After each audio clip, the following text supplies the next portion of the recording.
जनवरी में आप इसको वापस लीजिए, नहीं तो दिसंबर में हमारा चुनाव हो जाएगा। मैं चुनाव तक परेशान हूं इस मिशन के लिए, क्योंकि संवैधानिक पद पर मैं रहता तो आपके आंख में आंख डालकर आपके आवास में पहुंच करके वहां सवाल करता। हमारे पास आज वो क्षमता नहीं है कि हम आपके गेट के अंदर कर जाएं, हम अन्य मार्ग में पहुंच जाएं। जिस दिन शिक्षकों ने हमें यह पावर दे दिया, उस दिन मुख्यमंत्री जी आपके अन्य मार्ग में मैं जाकर आपसे सवाल पूछूंगा। और बिहार के ये 6 लाख शिक्षकों को हम पटना में गीता और कुरान की शपथ दिलाकर खड़ा कर देंगे। याद रखिएगा, आप आग से खेल रहे हैं और इसका अंजाम बहुत बुरा होगा। हम शांति सुकून की जिंदगी मांग रहे हैं। आपने हिटलर के फॉर्मूले को अपना लिया है कि आपने यह तय कर लिया है कि इतना परेशान कर देंगे कि कोई जिंदगी की बस भीख मांगेगा और इसी को समझेगा कि हाँ, राजा हमको जीने के लिए लायक छोड़ दिया, यही काफी है। मैं आपको चुनौती दे रहा हूं बिहार के शिक्षकों की ओर से, आप तुरंत इसको वापस लीजिए। अगर आपने शिक्षकों को स्वैच्छिक पोस्टिंग नहीं दी तो यह राज्यकर्मी का तमगा गले का घेघ बनने जा रहा है, और गले का घेघ लेकर के लोग आपको शांति सुकून से रहने नहीं देंगे। और आपकी साजिश हम यह जान रहे हैं कि आप हमारे शिक्षकों को इतना दूर इधर उधर फेंकना चाहते हैं क्योंकि आपका चुनाव प्रभावित नहीं हो। तो आप जान लीजिए, हम पूरे बिहार में जहां रहेंगे वहीं आपके चुनाव को प्रभावित कर देंगे। आप जनवरी में पोस्टिंग करने जा रहे हैं ना, नए साल में आप नई पोस्टिंग करेंगे, उसके पहले हम चुनाव जीत करके आ रहे हैं। बिहार के सारे शिक्षक लगे हैं इस चुनाव को जीतने के लिए, और इस चुनाव को हम जीत गए तो अब जान लीजिए चलना मुश्किल कर देंगे पूरे बिहार में, निकलना मुश्किल कर देंगे। बिहार जो है केवल आप ही का नहीं है, बिहार के आबो हवा, संसाधन, सुख शांति पर सभी का अधिकार है, समान रूप से अधिकार है। आप बिहार के शिक्षकों को इस तरह से आप मत कुरेदिए, मत छेड़िए।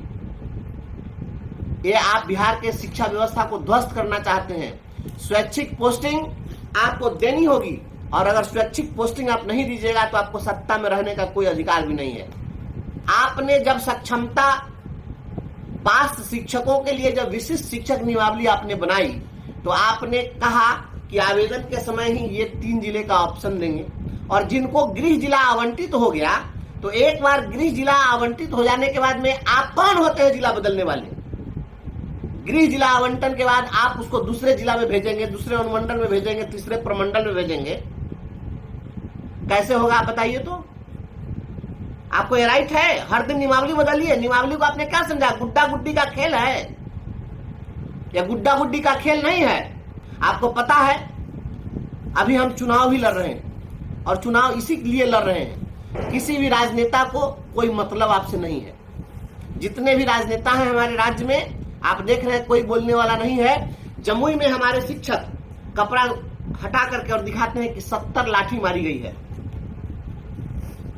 आप देख रहे हैं ना, भागलपुर में शिक्षक का सिर फोड़ा जाता है, रोहतास में देखते हैं कुर्सी चला चलाकर शिक्षकों को पीटा जाता है, बरहट में शिक्षकों से जो शराब पीने के लिए पैसा नहीं देते हैं शिक्षकों को पीटा जा रहा है। प्रतिदिन शिक्षकों पर हमले हो रहे हैं, लखीसराय में गोली मारी जा रही है, मुजफ्फरपुर में चाकू गोद गोद कर हत्या की जा रही है। आप देख रहे हैं, हर घटना देख रहे हैं। 7 साल का बच्चा समस्तीपुर में हत्या कर रहा है और 9 साल का बच्चा तुर्की मुजफ्फरपुर में हत्या कर रहा है। बिहार में एक भी शिक्षक सुरक्षित नहीं है, और इतने लोगों को जब आप अनुमंडल और प्रमंडल बाहर करिएगा, रखिएगा कहां? 1,87,000 लोग पास किए, और बाद में फिर लोगों ने परीक्षा दे दी है, उसका रिजल्ट आना भी बाकी है। 2.5 लाख से ज्यादा लोग होंगे। ये 2.5 लाख से ज्यादा लोगों को किस पंचायत में आप रख लीजिएगा? कहाँ रहेंगे ये लोग? और जहां रहेंगे वहां पर रंगदारी वसूली जाएगी इनसे। ये शिक्षा में आप सुधार कर रहे हैं। ये किसने कहा आपको कि महिलाओं को घर के पास रख दीजिए और पुरुषों को 10 अनुमंडल में भेज दीजिए ऑप्शन दे करके? ये पुरुष अनुमंडल भ्रमण करेंगे, इनको पता है कि कौन कौन अनुमंडल कहाँ है। तो पहले कुछ दिन के लिए इनको भेज दीजिए, जाकर पद यात्रा करके देख लेंगे कि किस अनुमंडल की भौगोलिक स्थिति क्या है, क्योंकि कोई तो अपना सूटेबल जगह ही खोजता है। किसी को पता है 10 अनुमंडल का मतलब क्या है? 10 अनुमंडल का मतलब सीधा सीधे आप 5 जिला कह देते। आप कह देते कि 5 जिले का ऑप्शन भरना है, और हमको आप बताइए हे बिहार के शिक्षा विभाग के भाग्य विधाता रहनुमाओं, आप जरा बताइए कि आप महिलाओं को घर के पास पोस्टिंग करने के लिए 10 पंचायत चुनना होगा, तो वो भी 10 पंचायत जब चुनेगी तो 10 पंचायत की सीमा अपने घर के पास होती है। 10 पंचायत का मतलब भी बहुत दूर होता है। तो आप 10 पंचायत चुनवाइएगा, कहां फेंकिएगा? पुरुषों को 10 अनुमंडल चुनवा दीजिएगा तो वो तो 8 जिला, जहां पर एक ही अनुमंडल का जिला है, तो वो तो गए अपने जिला से बाहर। और दूसरे जो हैं उनकी भी पोस्टिंग अपने उसके गृह जिला में तो आप करेंगे नहीं, ये तो तय हो गया। और लोग रो रहे हैं, कलप रहे हैं, बिलख रहे हैं, लगातार फोन आ रहा है हमारे पास। उन्हें चिंता है अपने बीमार माँ बाप की। और बताइए कि हर रोज आप नियम कानून बदलते हैं, आप ये क्या कर रहे हैं? प्रतिदिन आप नियमावली बदलते हैं। हम घर से बाहर चले जाएंगे, हमारे परिवार की चिंता। जो लोग अब पति पत्नी बिछड़ जाएंगे, उनको अपने परिवार बाल बच्चे की चिंता। इसका क्या समाधान है आपके पास में? गांव में क्या आपका लॉ एंड ऑर्डर ठीक है? आज गली गली में सुलेशन सूंघने वाला लड़का मिल रहा है। हर घर में आज चरस, गांजा, भांग, अफीम खा रहा है सब। एक शराबबंदी हो गई, 72 तरह की का नशे का व्यापार शुरू हो गया। और सभी जगह आप तो किशोरावस्था का बच्चा पिस्तौल लेकर के चलता है। कोई हाई स्कूल का कोई टीचर कह दे कि हाँ वह किसी बच्चे को डांटने के लिए सक्षम है उसकी गलती पर, पता है कि रास्ते में घेर लेगा। और बिहार के सारे शिक्षक असुरक्षित हैं।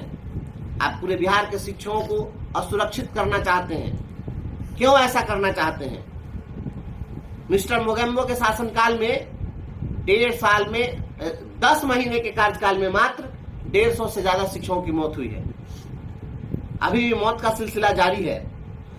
और मैं तो पहले यह सोचता था, जब गीता में हम लोगों ने पढ़ा, उसमें लिखा है नैनं छिन्नन्ति शास्त्राणि नैनं दहति पापकः न चैनं क्लेद्यन्त्यापो न शोष्यति मारुति।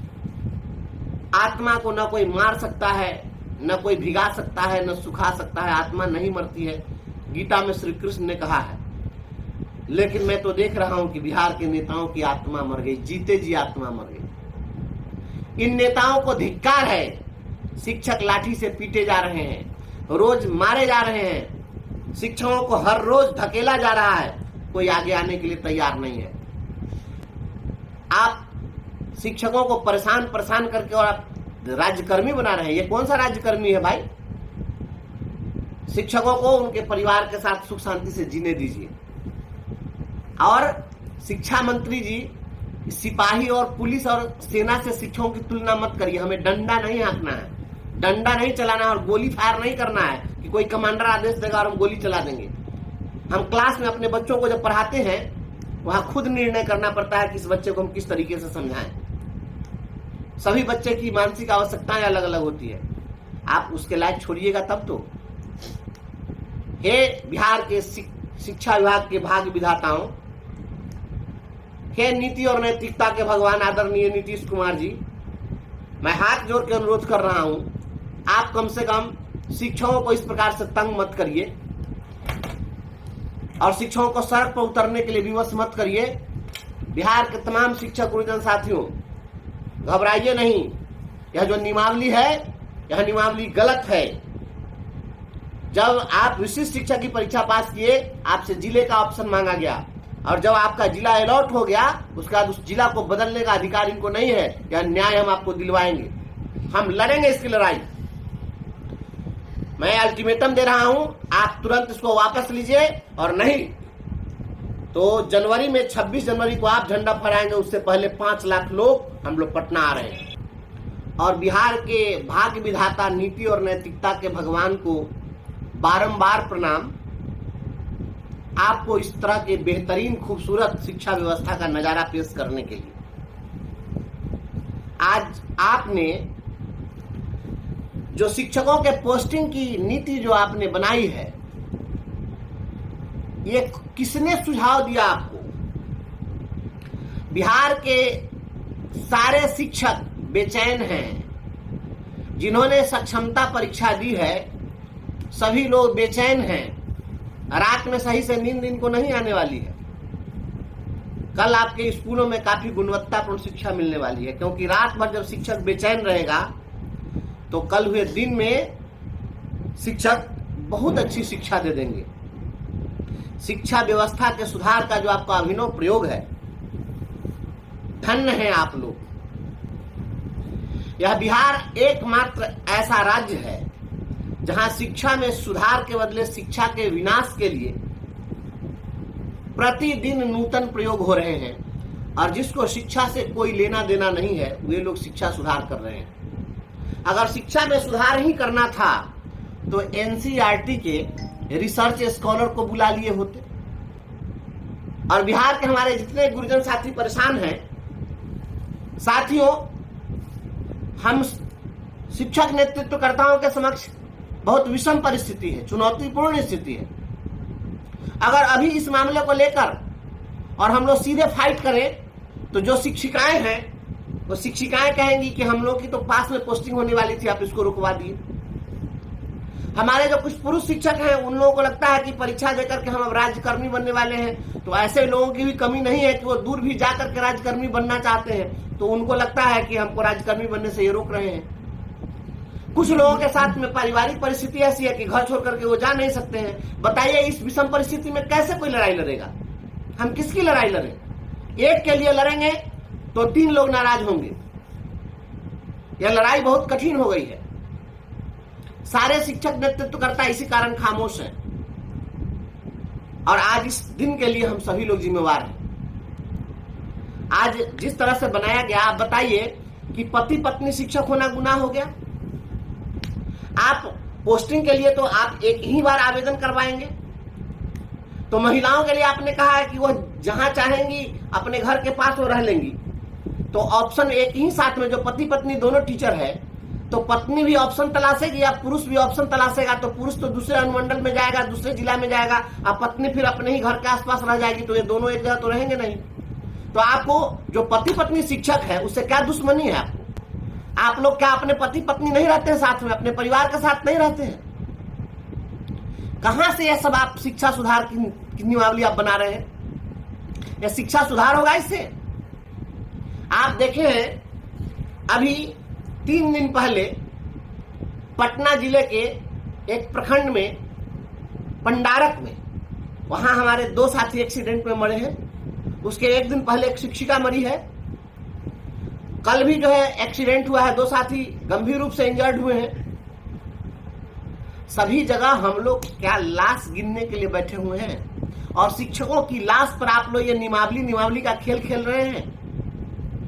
हम जानते हैं कि हम हाई कोर्ट भी जाएंगे, तो हाई कोर्ट हम जाएंगे तो 3 महीने के बाद डेट दे देगा, तब तक आप पोस्टिंग कर दीजिएगा, क्योंकि यहाँ तो क्या न्याय मिल रहा है वो सबके सामने है।